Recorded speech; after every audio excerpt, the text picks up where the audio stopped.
They clapped like she cured cancer. Flashbulbs, flowers, that fake corporate champagne fizzing in plastic flutes. My sister Amanda stood at the podium in her crisp navy dress whites, polished to perfection, her new rank glinting under the lights like a crown. I sat in the back row, alone. No one looked at me, except him, the base commander.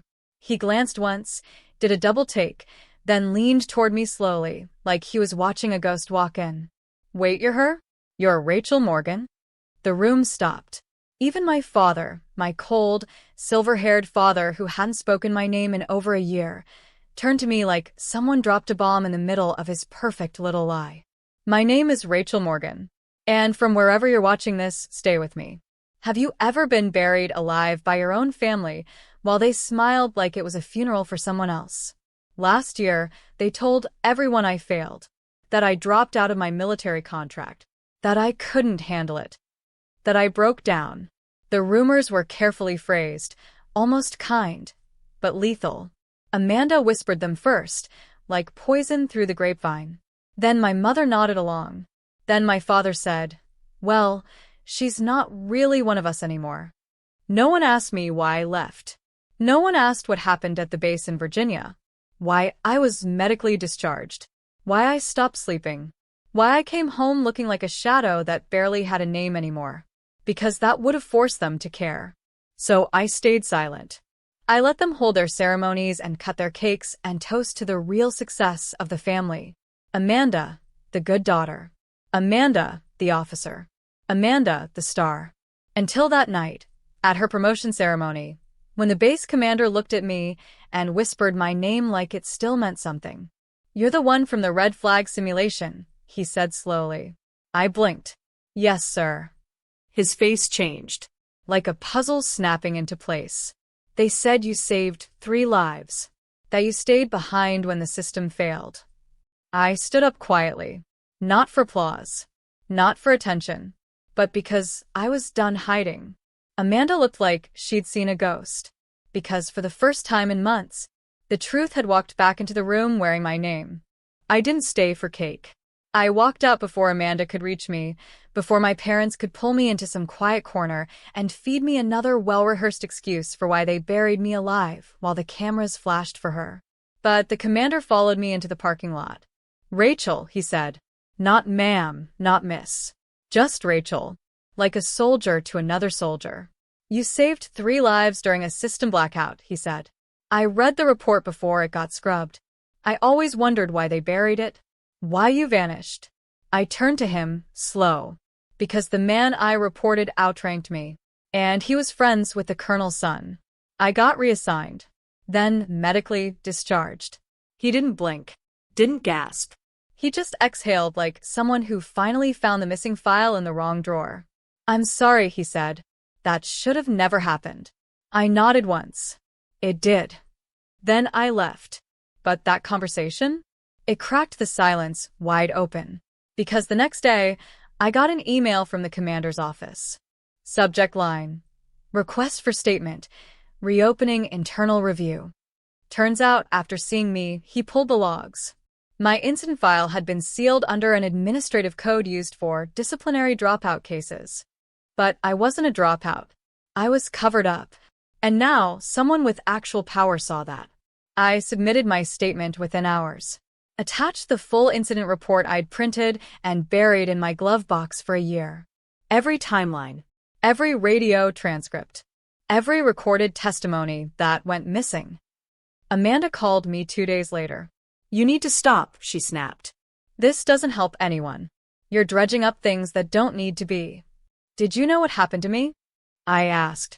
Silence. Did you know they sealed it with your signature on the last page? More silence. Then, I didn't think they'd use it like that. They used you, Amanda. You handed them the bullet and turned your back when they pulled the trigger. Click. She hung up. I wasn't surprised. But I was wide awake now.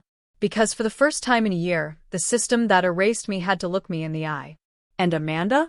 She was about to learn what it feels like to watch someone rise while you're still clinging to a throne made of lies. By the end of the week, the review was official. My file was reopened. The disciplinary dropout code was revoked, replaced with a phrase I hadn't seen since the night I left Virginia. Exceptional conduct under duress. A citation that had been intentionally omitted. I read it twice. 3 times. The words blurred. Not from disbelief, from rage. Because that single line could have changed everything. Instead, I came home to a family that greeted me like a failure. A sister who refused to look me in the eye.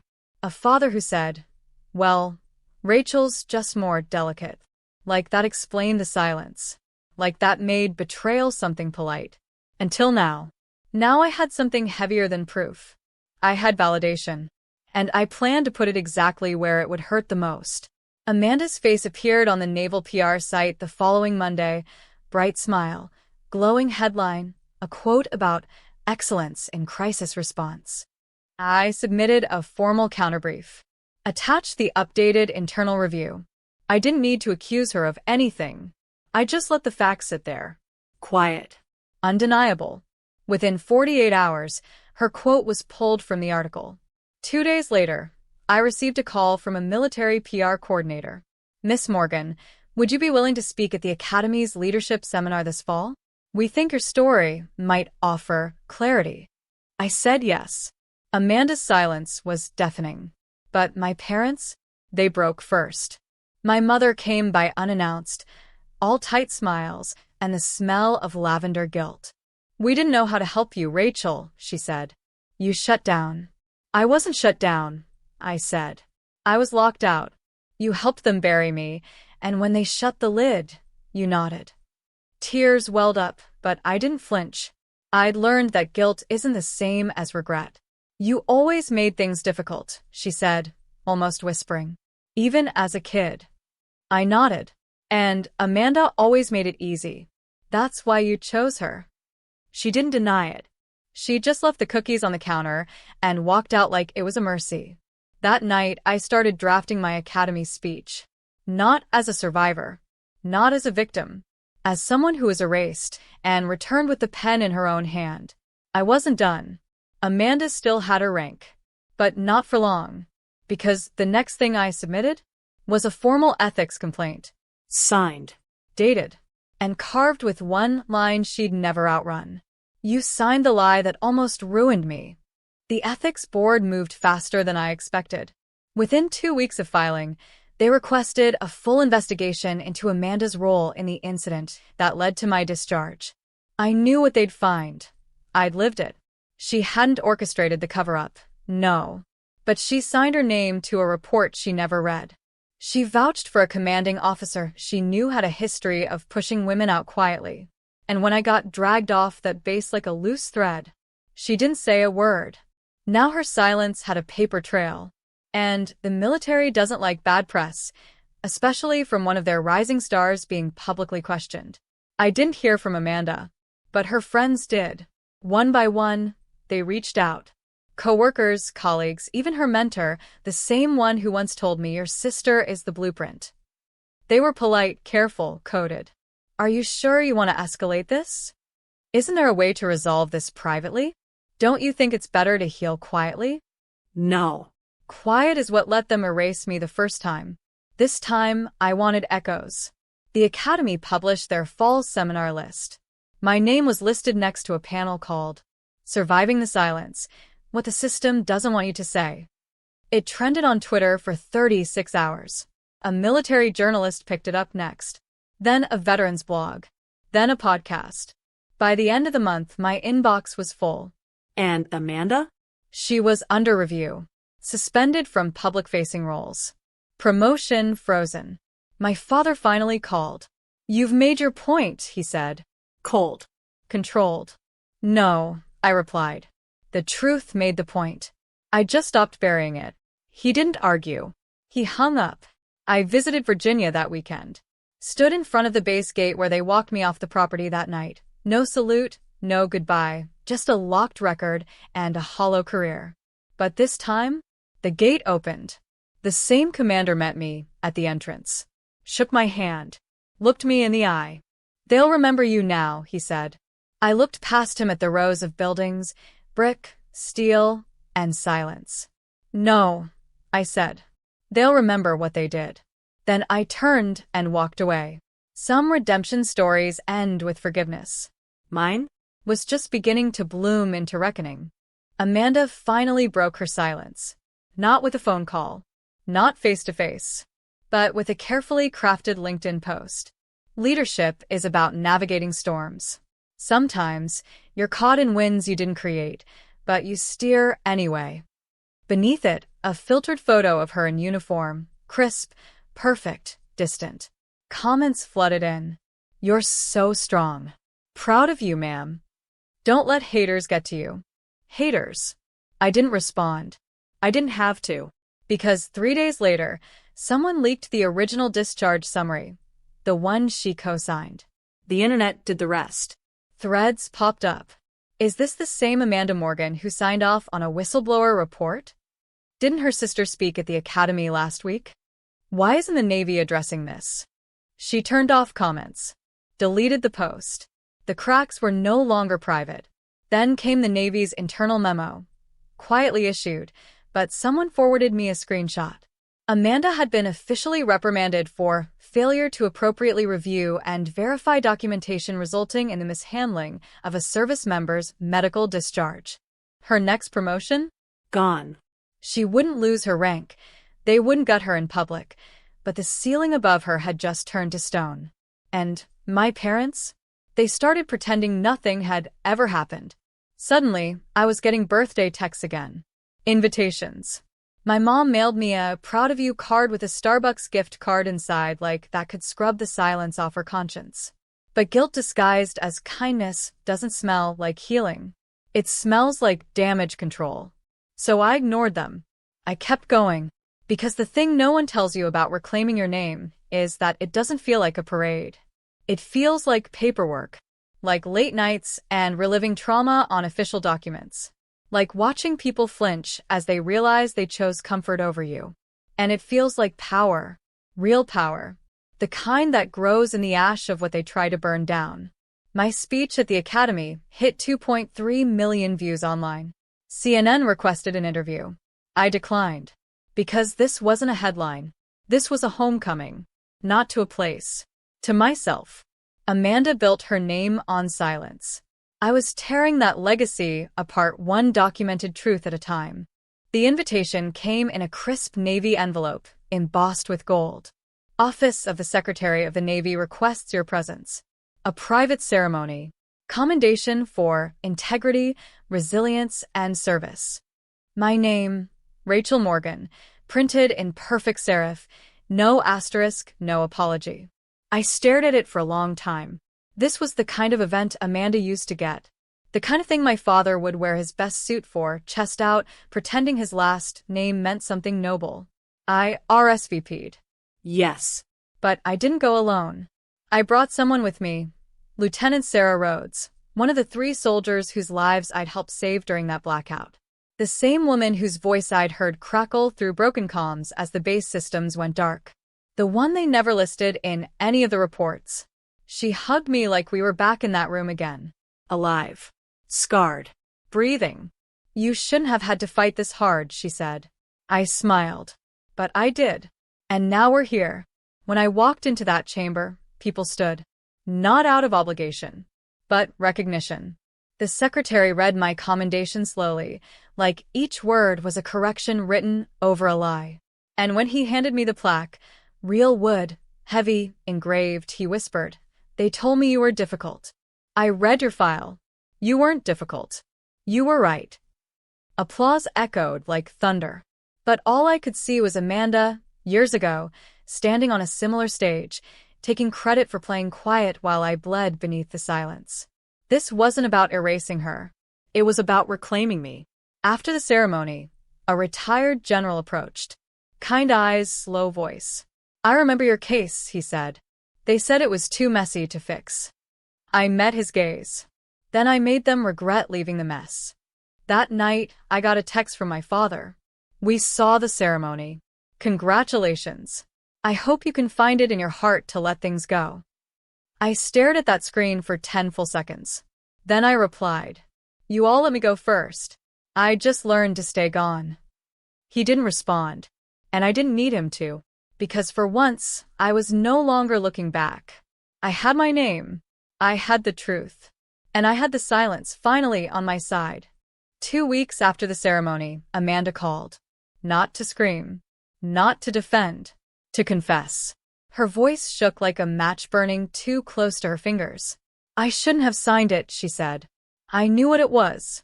I knew what they were doing. I didn't interrupt. I wanted her to say it all. I thought if I didn't make waves, I'd be promoted faster. They told me you'd be fine. That you were unstable, and it'd be better this way. I laughed, sharp, bitter. Better for who? She was crying now. I didn't think they'd erase you. I thought it would blow over. That's the difference between us, I said. You thought silence was survival. I learned it was surrender. She begged me not to go public with the ethics complaints outcome. Said she was being reassigned. Lower profile base. No advancement for 2 years. No prestige. No podiums. Just quiet, forgotten work. I told her that sounded familiar. Then I hung up. And that should have been enough. But it wasn't. Because there was one more thing they still hadn't touched. The man who started it all. Captain Richard Halloway. The one I reported. The one who laughed in my face after the simulation when I challenged his call. The one who said I panicked under pressure while I stayed behind to extract 3 soldiers from a dead zone. He'd been promoted. Twice. Now stationed in California. Clean record. Decorated. Until I filed a formal misconduct complaint, newly backed by the ethics board findings and my reinstated commendation. And I wasn't the only one. Lieutenant Rhodes filed her statement too. Then the 3rd soldier, Eric Mendez. He'd stayed silent out of fear. Until now. We coordinated. 3 voices. 1 truth. And then the news broke. Captain Richard Halloway under investigation for misconduct related to falsified reports and suppression of whistleblower testimonies. It made stars and stripes. It hit military Twitter like a grenade. Halloway was suspended. Pending inquiry. No more speeches. No more clean legacy. Amanda texted me again. You really meant it. All of it. I replied with 3 words. Now do you? She never answered. But it didn't matter. Because sometimes justice doesn't come in flames. It comes in cracks. Quiet, steady fractures in the machine they used to protect themselves. And now the cracks were spreading. The final email came on a Sunday morning. No fanfare. No subject line in bold. Just a line in the body.